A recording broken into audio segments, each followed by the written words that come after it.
जय गुरु जी। शुक्राना गुरु जी। सारी संगत को जय गुरु जी। असंख्य मूर्ख अंध घोर।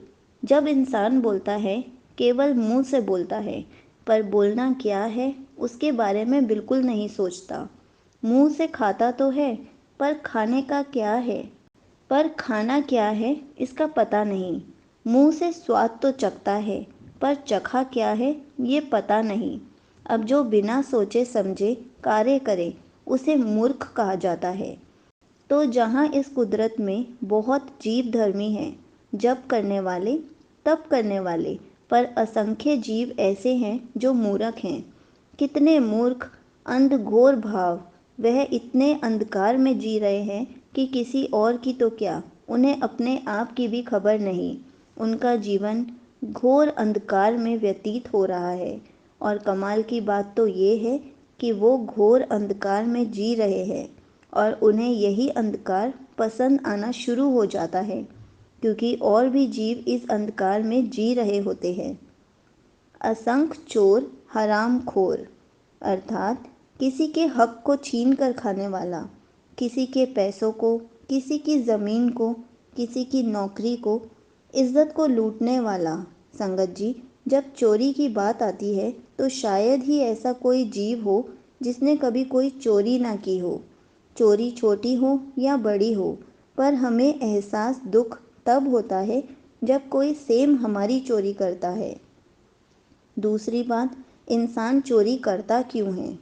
कुछ इससे शौक के लिए करते हैं, कुछ मजबूरी के लिए करते हैं, कुछ अमीर बनने के लिए करते हैं, कुछ अपनी ज़रूरतों को पूरा करने के लिए करते हैं।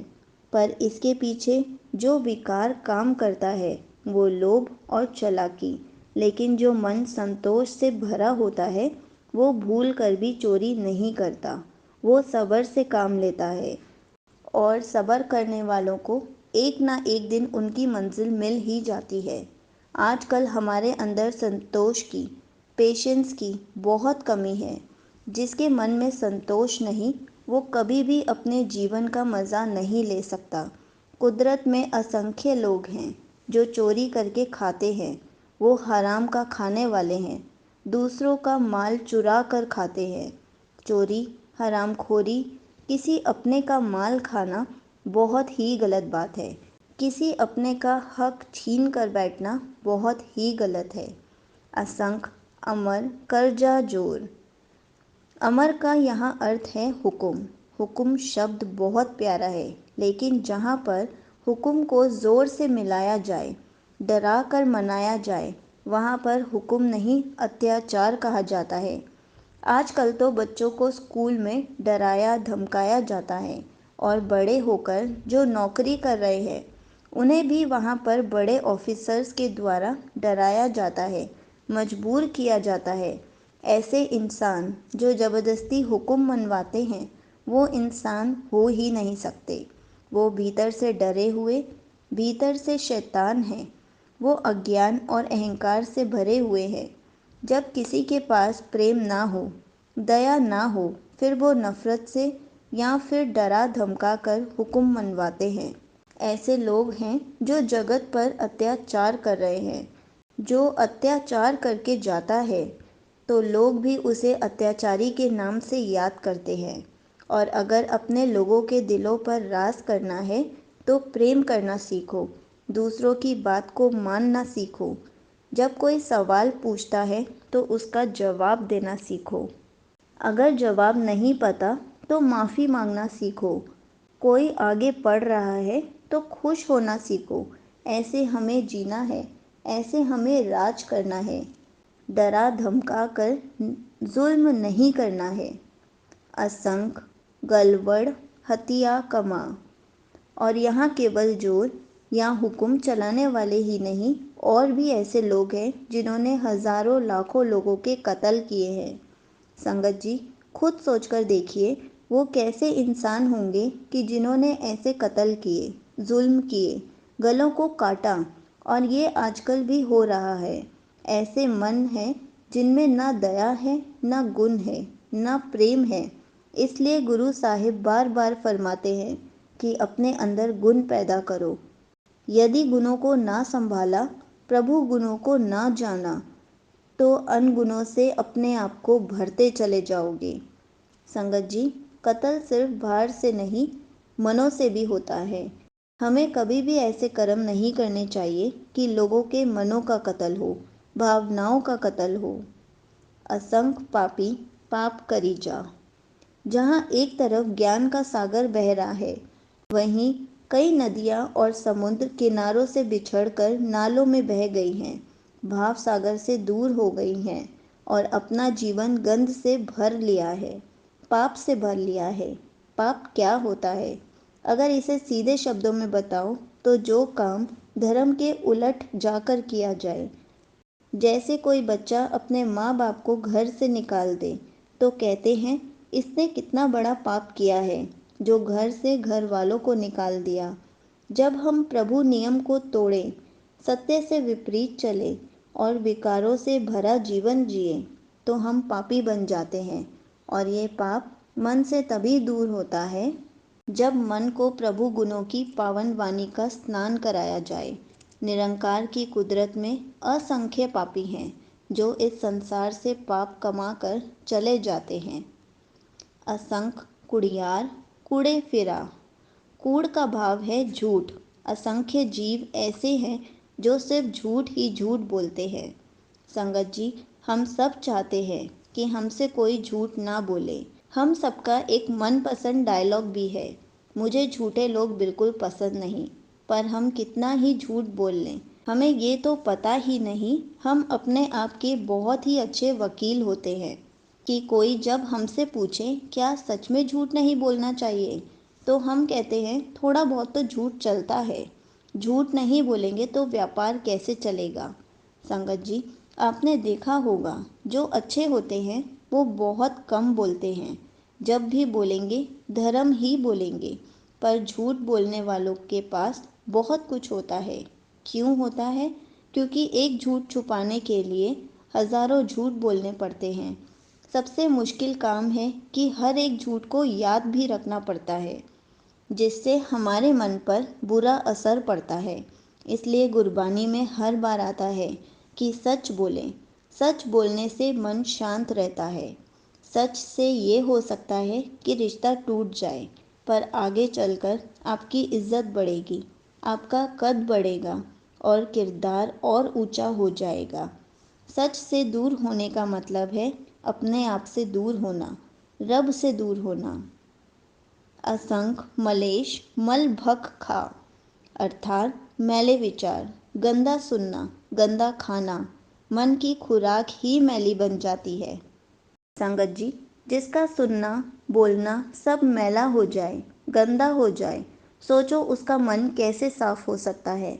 वो तो गंदगी से भरा हुआ होगा। और ये सारी गंदगी जमा कहाँ होती है? हमारे दिमाग में। दिमाग तो हमारा पूरा शरीर को चलाता है। जब इंजन में ही गंदगी हो तो सोचिए हमारी ज़िंदगी की गाड़ी कैसे चलेगी। हम चलाना भी चाहें तो भी नहीं चला पाएंगे। वो तब सही चलेगी जब उसे खुराक सही मिलेगी, रब की वाणी मिले, परमात्मा की बोल मिले। इसलिए अच्छा खाने के साथ साथ अच्छा पढ़ना, अच्छा देखना और अच्छा बोलना, अच्छे विकारों से चलना, अच्छा सुनना चाहिए। कुदरत में जैसे अच्छे लोग भरे हैं, वैसे ही बहुत सारे ऐसे भी हैं जो गंदे विचारों से भरे हैं। वो मलेश भाव, मलेश बुद्धि के हैं। असंख्य निंदक सिर कर भार, अर्थात असंख्य लोग दूसरों की निंदा करके पापों का बोझ अपने ऊपर रखते हैं। संगत जी, जब सर पर बोझ होता है तो इंसान ज़्यादा दूर तक नहीं चल पाता है, जल्दी थक जाता है, सिर दर्द करेगा, शरीर में थकावट हो जाएगी। और ये बीमारी आजकल हर घर में है, क्योंकि हमने सर पर निंदा का बहुत भारी बोझ उठा कर रखा हुआ है। निंदा का भाव होता है किसी बात को कम करके बताना। नानक नीच कहे विचार, वारिया ना जावा एक बार। बहुत सारे लोगों की बात इस पौरी में की गई है। कुदरत में कौन पापी है, कौन चोरी करने वाला है, कौन कत्ल करने वाला है, कौन झूठ बोलने वाला है? तो गुरु साहिब जी फरमाते हैं कि ए मेरे मालिक, मैं नीच जो इन नीचों के विचार कर रहा हूँ या ये विचार कह रहा हूँ। संगत जी, गुरु साहिब जी यहाँ पर खुद को नीच संबोधन कर रहे हैं और इस पंक्ति को पढ़ना या अर्थ करना बहुत ही मुश्किल है, क्योंकि गुरु साहिब जी ने खुद को नम्र होकर, दयालु होकर, भाव सबसे नीचे स्थान पर रखकर खुद को रहकर ये विचार वाली बात की है। गुरु साहिब जी ने बिल्कुल भी नहीं कहा कि मैं इन सबसे महान हूँ, इन सबसे ऊपर हूँ और ये सब नीचे है। नहीं, गुरु साहिब जी ने फरमाया कि ये कुदरत है और मैं इस कुदरत की कितनी भी विचार करूं कम है। यहाँ अच्छे लोग भी हैं, वहीं बुरे लोग भी हैं, पर ये मालिक की कुदरत है। तुध भावे साई भली कार, तू सदा सलामत निरंकार। संगत जी, हम तो चाहते हैं कि हमारे आसपास सिर्फ अच्छे लोग हो, कोई भी बुरा ना हो, पर जगत में हर किसी के होने ना होने का कारण होता है।